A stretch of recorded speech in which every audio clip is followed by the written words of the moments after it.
What's going on, everybody? Mortem here, this time bringing you a look at the brand new DLC for Pathfinder Wrath of the Righteous that is launching today. Should be pretty much the time this video goes live. But the DLC is The Last Sarkorians, which sees the tale of Ulbrig, the last chieftain of Old Sarkoris, brought into the 5th Crusade. In addition, this DLC also sees the Shifter class being added into the game, with some pretty heavy changes, mind you. So, needless to say, we've got a good few things to cover, though at the same time as this, there should be a patch dropping along with the game as well for the base game that I don't have the full patch notes for, but I believe it's the patch that is currently in beta, which I have covered previously, and if there are substantial changes even from that, then I'll go over those again in a separate video. But even if you don't buy the DLC, there should be a pretty substantial amount of changes coming to the base game as well. But let's actually talk a little bit about this DLC. As I mentioned, it is split into effectively two parts: the Shifter class itself, as well as everything going on with the new companion Ulbrig. Ulbrig himself is a Shifter as well, but with him being a new companion, this brings with it an entire new host of companion quests for him that includes some unique content in previously unseen areas that delve into the mystery of Old Sarkoris. In addition, this character is also romanceable by everyone, and while I don't really want to spoil his story here by any means, what I would like to tell people is how to find him, though I do want to mention here that the best way to experience his content is to start a new game. The character is supposed to be available for recruitment in Act 1, 3, and 5, though realistically you're going to miss some unique interactions and things if you don't pick him up in the very first act of the game. So with that in mind, like all companions, you don't have to pick him up, but luckily he's pretty easy to find in Act 1, as he is in a location tied to the main story, which is the Blackwing Library. There is a large griffin statue there, and when you get close to it, it will spring to life, and the griffin, previously encased in stone, will then fly off. The storyteller has had some dialogue related to this griffin added as well, so you can ask about it.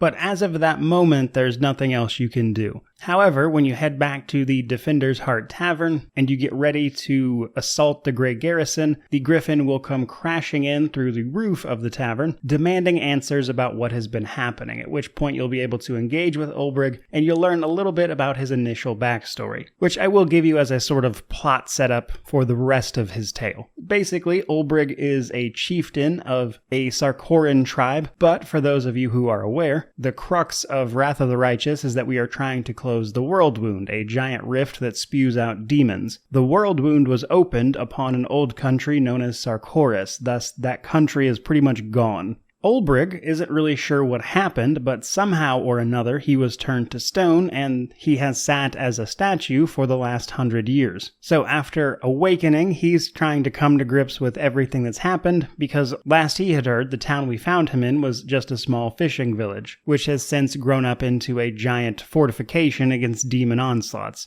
And helping Ulbrig figure all of this out will of course take you to some of the ruins of Old Sarkoris to try to unravel some of this mystery, because even he is unaware of why he was turned to stone the way he was. But another thing about Ulbrig that makes him unique is his archetype, that is to say he is a Griffin Heart Shifter, which is a type of Shifter class that is not even available to us, and it comes with some unique benefits tied to him. For starters, of course, the fact that he can turn into a Griffin. Now, like all Shifters, he can take on either a minor or major aspect of this, the major of course being the full transformation, but the minor Griffin aspect also conveys a bunch of benefits, such as an ever-increasing strength modifier as they level up, and also some more useful things like at level 10 they get a minor aura when their aspect is active that grants the entire party fear immunity, which is a very useful thing to have in this title. But another cool thing unique to Ulbrig and his archetype is the Death from Above ability, which acts as a charge, but unlike the regular charge ability, is usable even if you don't have a straight line of travel to the enemy. So in addition to just being a shifter, Ulbrig will have some unique things to offer on the battlefield that make him a compelling companion to take along, but from there let's actually talk about the Shifter class in particular a little bit. So as you might have guessed from what I've explained already, Shifters are at their heart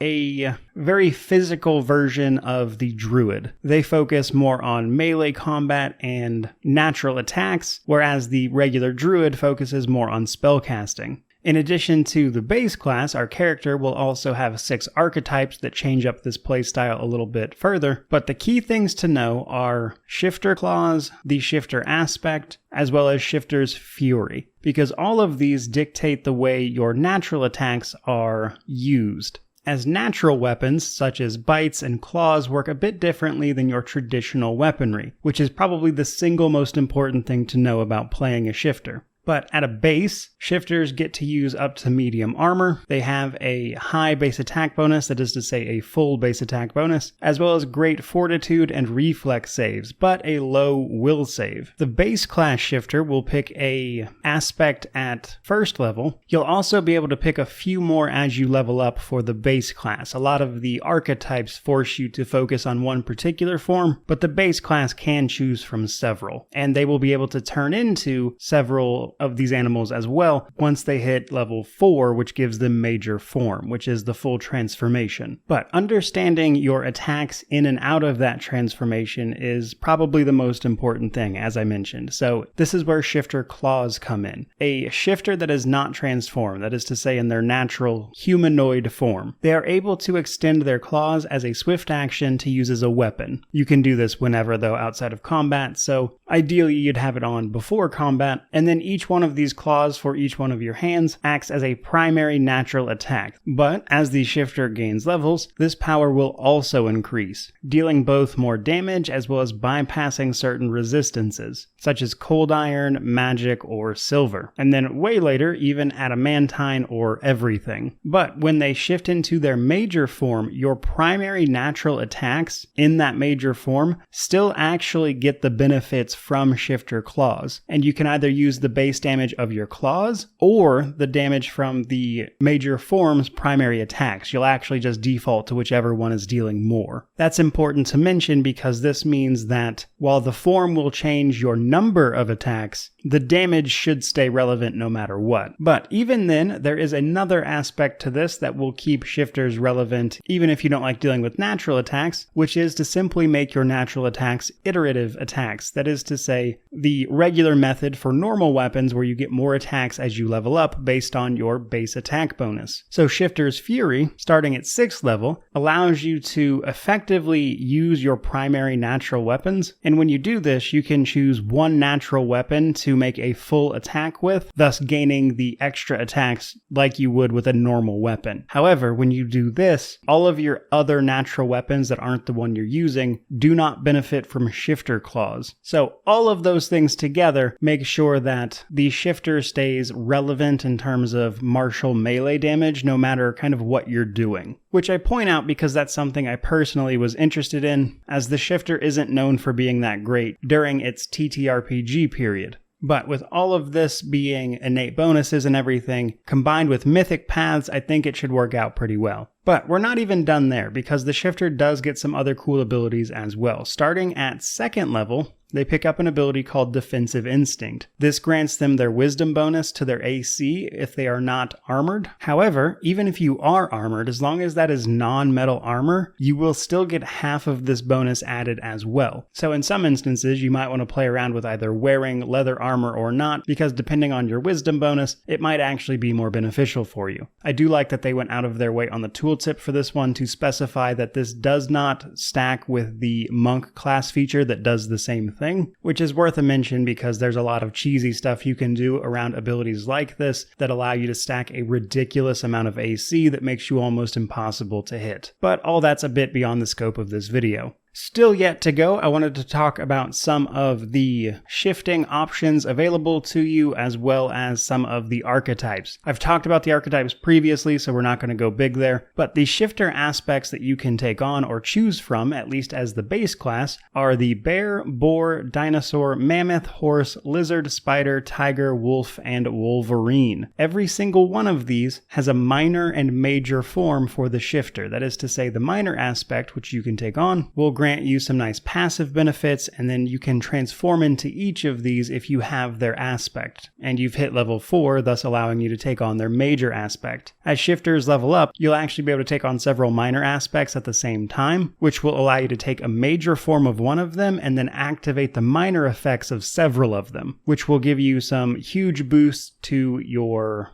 ability scores in some cases, or even bonuses to your AC as well. But each of them does something a little bit unique, and that's before you even start talking about their major forms, which can grant them extra abilities, like the spider gets a special web attack, the tiger gets a grapple ability, as well as the pounce ability on top of their several natural attacks, which will make them a fantastic melee charger. The dinosaur or the raptor gives you a bunch of bonuses to your speed, as well as the ability to not provoke attacks of opportunity, etc. So every one of these has something going on that's unique and interesting. And that's before we even start talking about the archetypes, which gives you even more unique transformations, such as the Child of the Manticore allowing you to focus on ranged natural attacks, or the Fey Form Shifter that allows you to take on rogue abilities and do sneak attack damage, or the Fiend Flesh Shifter, which gives you all sorts of resistances in addition to your regular abilities, or Wild Effigy, which allows you to turn into stone versions of your aspects, making you even more tanky. All of that comes together to make a martial class that is very variable, and when combined with the mythic paths this game offers, I think is going to create an incredibly robust class that can do a lot of fun things. Just off the top of my head, there's 4 or 5 different builds I would want to make with this, and that's without even taking account the mythic abilities. Though on that note, as a primarily martial character, the mythic classes for this that you would probably want to pick up would either be Demon, which also has some natural attack stuff, the Trickster, which is just one of the best damage, especially if you're going sneak attack damage, which would make it great for the Fey Form Shifter, or the Angel, which is pretty universally useful for martial classes because you'll get some extra spellcasting on top of it to buff you up, as well as all of the weapon abilities. But then, of course, Azada is pretty universally useful because you get